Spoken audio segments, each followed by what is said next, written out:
Hello everyone, Briximus Prime back for another one of these tier list videos. Today we're going to be going over my top 22 Transformers Studio Series figures of 2022. Now again, a lot of these Studio Series can be ones that I just purchased this year, ones that I got this year. They don't have to be ones that necessarily released this year, but overall that's the only rules I really have. So let's just get right on into it by starting with the honorable mentions.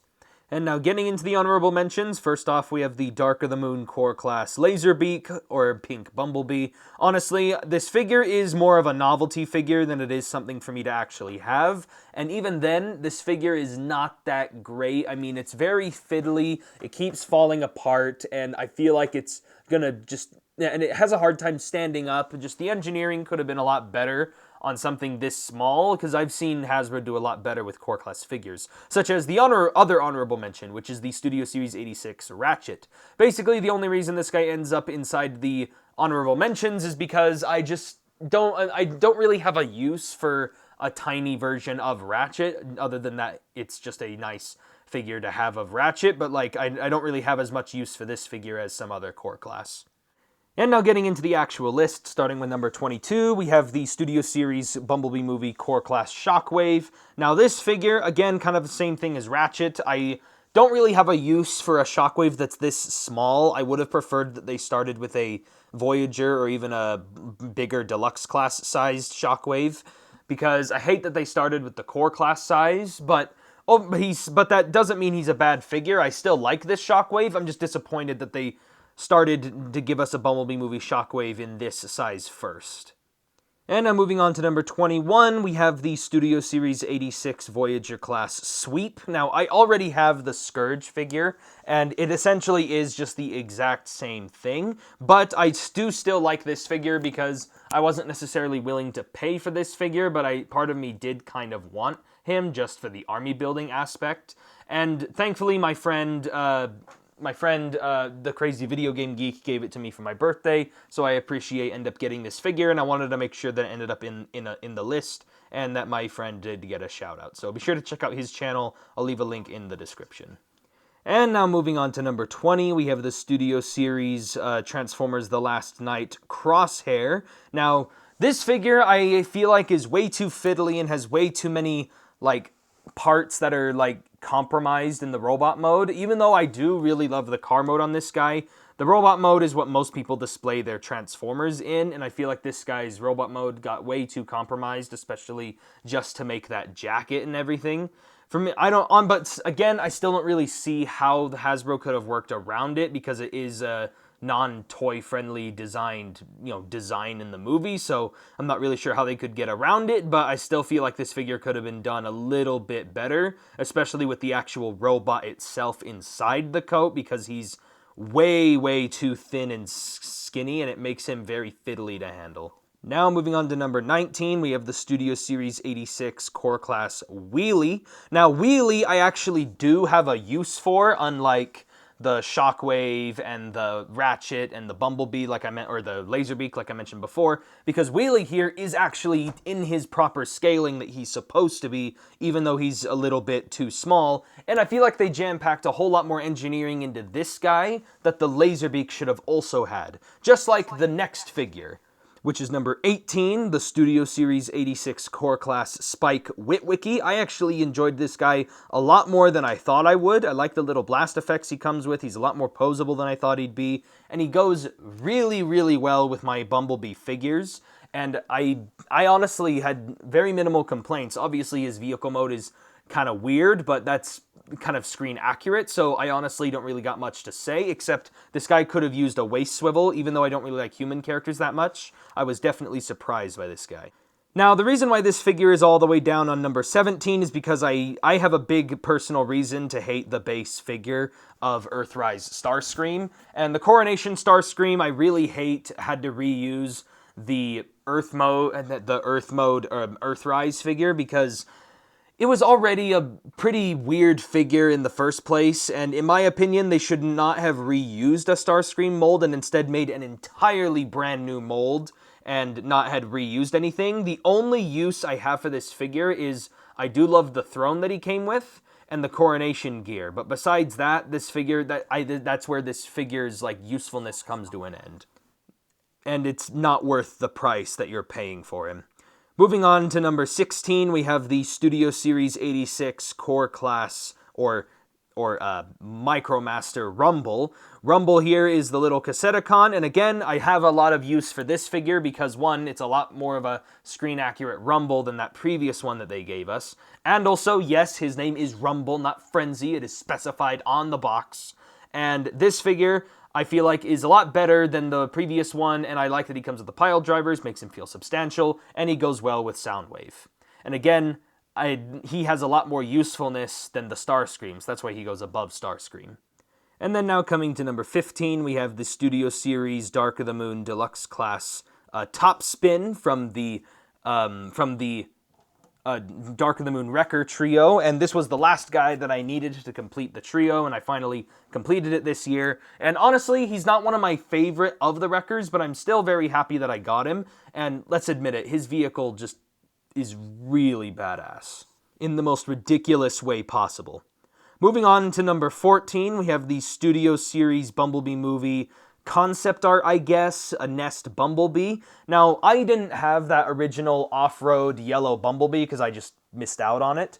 But so I took on the opportunity to get this figure, and he doesn't disappoint. And part of me actually does like this figure a little bit more than that other one, because even though that figure is technically screen accurate, yes, I do like how this guy actually has a legit like vehicle mode that's a actual disguise, and I like how this figure reminds me of the old days back during some of the movie waves where we got figures that were like Stealth Force Bumblebee, Stealth Force Optimus, and all that kind of stuff. So this guy kind of feels kind of nostalgic for me, at least in that kind of capacity. And also, hey, it's Bumblebee. Can't go wrong with the Bumblebee movie. So moving on to number 13, we have the Studio Series Voyager Class Age of Extinction Galvatron. Now, again, the Galvatron would have been higher on my list, but one of my complaints in the review is that he looks great. It's just his arms look a little too stumpy, but my main issue is he doesn't have enough silver paint in the most key areas. There's a lot of bare gray plastic that looks very plain and kind of cheap looking, and I would have preferred this guy got a whole lot more paint put into his budget. So really, that's the main complaint I have with this guy. And again, there were just other figures that I liked more than him, which is why he's this low on the list. And again, a lick of paint can make a big difference for me. Moving on to number 12, we have the Studio Series Bumblebee movie Core Class Ravage. This guy has a lot of usefulness because he goes right with my Bumblebee movie Soundwave, which was which was like my third place figure on last year's Studio Series list. And so this guy definitely makes him feel like a fully rounded set. And again, Galvatron would have been above this Ravage if he just had more paint. And again, Ravage has all the paint that he needs, even for being so small. Now, 11 and 10 is kind of a weird situation. It is because they're basically the same figure. It's the Bumblebee movie Ratchet and Ironhide. Now, specifically, the one that's in my actual top 10 and the other one that isn't is Ratchet. I do like the Ratchet a little bit more over the Ironhide.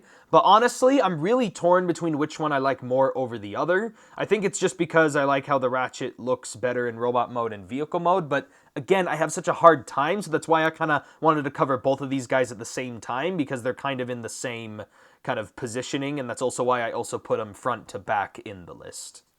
And now moving on to number 9, we have the Studio Series 86 Buzzworthy Bumblebee Earthrise Cliff Jumper repaint. Oh my gosh, that's a mouthful. This figure is a reissued, repainted version of the Earthrise Cliff Jumper, which I completely missed out on, and I bought the Studio Series 86 version that was in Buzzworthy Bumblebee for some reason.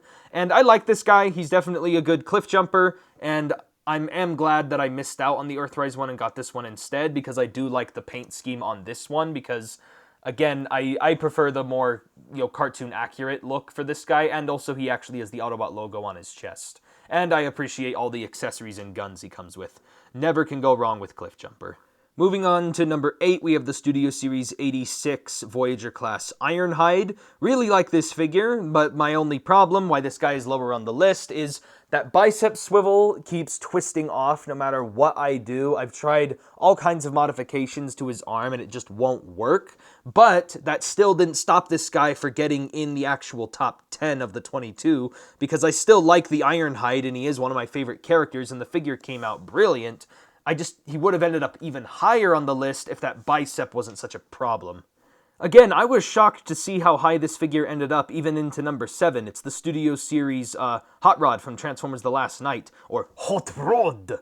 I was really shocked how much I really liked this figure and how much fun it is to pose him around. Like, he's a lot more posable than I thought he would be. His vehicle mode is borderline seamless, like besides the little panel lines and everything from all the moving parts. Like, this guy's transformation is so crazy and he still has all this posability. He's screen accurate. Like, I literally have like 0 complaints except for one tiny little piece keeps falling off the heel and that's it. And getting in at number 6, we have this Studio Series Deluxe Class Bumblebee movie Wheeljack, who looks miles better than the Rise of the Beasts version. But this figure himself looks really good. I love his colors. I love his robot mode. He is a bit on the small side, but he definitely has all the engineering jam-packed into him. And again, he's somewhat screen accurate to the movie, at least for the, like, 0.2 seconds that we saw him in the movie. And again, I just have 0 complaints with this guy. Same thing with the next figure. Coming in at number 5 is the Bumblebee movie Deluxe Class Brawn. And again, this guy is the one figure out of all the Bumblebee movie ones, in my opinion, that is super seamless. Yes, he does have a Cybertronian mode, but when you transform him into the robot mode, it like completely disappears. This guy has like 0 kibble, he's really posable, great accessories, great detail. He's just a bit on the small side, but that's accurate to Braun's character. And just overall, I have no complaints for this guy, and he definitely deserves to be in my top 5. But, of course, size can matter, and one of the figures that definitely demonstrates it is Studio Series 86 Perceptor. Perceptor is a deluxe class, but he's just as tall and feels just as chunky as the Studio Series 86 Ironhide, which is a Voyager. Perceptor is like bordering between like Voyager and Deluxe. He may not be as heavy as Ironhide with as much engineering packed into him, but I love that Perceptor really feels like he's worth your like $20. Now moving on to number 3, this figure was one of my most highly anticipated Studio Series figures, and he really delivered. Sideways is one of the best figures that came out of the Michael Bay Studio Series line. He's small, he's chunky, he's a nice little deluxe. He has plenty of silver paint to go around. His vehicle mode actually looks pretty cool, and he has that cool transforming gun hand thing, and I love his big posable gorilla arms, and like I literally have almost 0 complaints, and this guy was like exactly how I wanted him to be, and he transforms perfectly. Like, I literally cannot describe how much I'm so happy with the Sideways figure.